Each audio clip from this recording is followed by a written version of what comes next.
The topic of today's videos are going to be focused on calculations that include equilibrium constants. Okay, so a really great place to start for any type of calculation, any type of problem that involves equilibrium, we can start with ICE tables. All right, so in an ICE table, I stands for initial. So this would be an initial concentration or an initial pressure of your reactants and products. C is the change, and E is equilibrium. So what we're going to be able to do is set up a table that allows us to very simply see the relationship between the amount of things we have at the beginning of a reaction and the amount of reactants and products at equilibrium. So let's go ahead and set this up. So let's use a sample reaction that we've seen before. This reaction is going to be the decomposition of ammonia gas. Okay, so we have ammonia decomposing to form an equivalent of nitrogen gas and 3 equivalents of hydrogen gas. Okay, and let's say, for example, that we are told that we have 1 molar of each gas originally.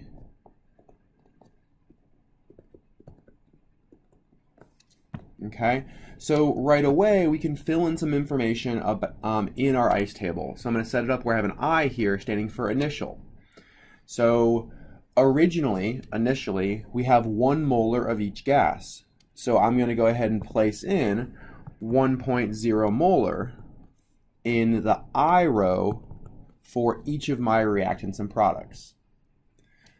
Okay, and let's say that our task is to determine the equilibrium constant if we know that at equilibrium the concentration of hydrogen at equilibrium is equal to 2.302 molar. Okay, so we know the initial concentration of hydrogen is, the equilibrium concentration. So we know that the equilibrium concentration of hydrogen is 2.302 molar, and we want to determine K. So what we're going to do is go ahead and continue filling in our ICE table so that we can see how these initial values influence our equilibrium values. Okay, so the C is change, and this is always pretty easy to do. So in this case, we don't know the equilibrium constant, so we don't know which way the reaction is going to shift. We don't know if we're going to make more products or if we're going to make more reactants.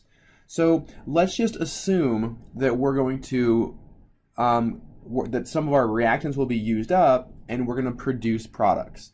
So our change is going to be cast in terms of x because we don't know what our change is. So it's going to be minus 2x for ammonia, and it's 2 because this coefficient of 2 is in front of ammonia. So we lose 2x ammonia. We have a coefficient of 1 in front of nitrogen, so it's going to be plus x nitrogen, right? We're losing reactants and gaining products, so it's plus x for nitrogen. And it's going to be plus 3x for hydrogen because it's 3 moles of hydrogen and we're gaining our product, so plus 3x.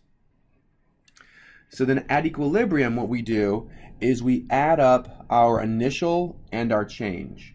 So for ammonia, it's 1.0 minus 2x. For nitrogen, it's 1.0 plus x.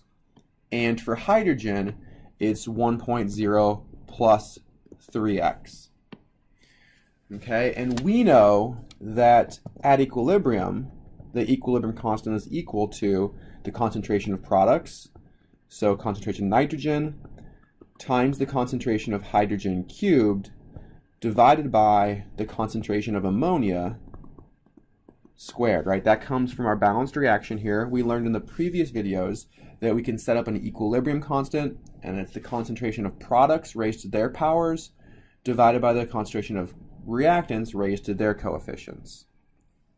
So from the information we have here at equilibrium, If we can somehow figure out X, then we can figure out the concentration of hydrogen, the concentration of nitrogen, and the concentration of ammonia at equilibrium. Okay, and in this problem, we actually know the equilibrium concentration of hydrogen. So we know that the equilibrium concentration of hydrogen is 2.302 molar. And from our ICE table, we know that the equilibrium of concentration of hydrogen is 1.0 plus 3x. So we have these two pieces of information that are about the equilibrium concentration of hydrogen. And together we can use them to solve for x. So minus 1.0, minus 1.0. So we have 1.302 equals 3x divided by 3 divided by 3. So we figure out that x equals 0.434 molar.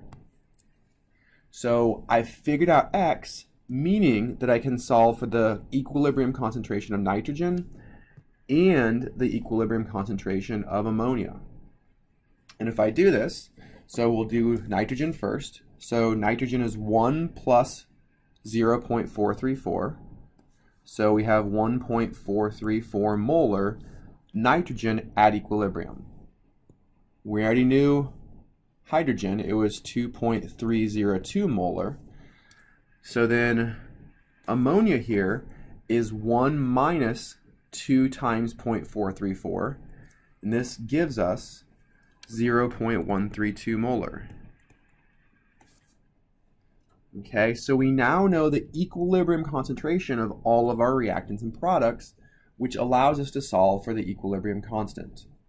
So we know the equilibrium constant is this equation, and we know that the concentrations are shown to us here.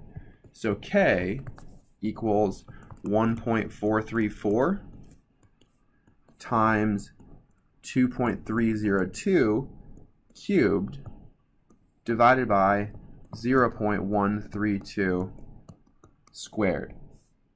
And if you plug this into your calculator, you'll see the value of K is 1,000. Okay, so just as a quick recap here, if you know information about the initial concentrations of your reactants and you want to know information about equilibrium, then set up an ICE table. I is initial, C is change, E is equilibrium. This will always allow you to express the equilibrium amounts in terms of one variable, and that variable is x, and it's weighted by the stoichiometric coefficients. Okay?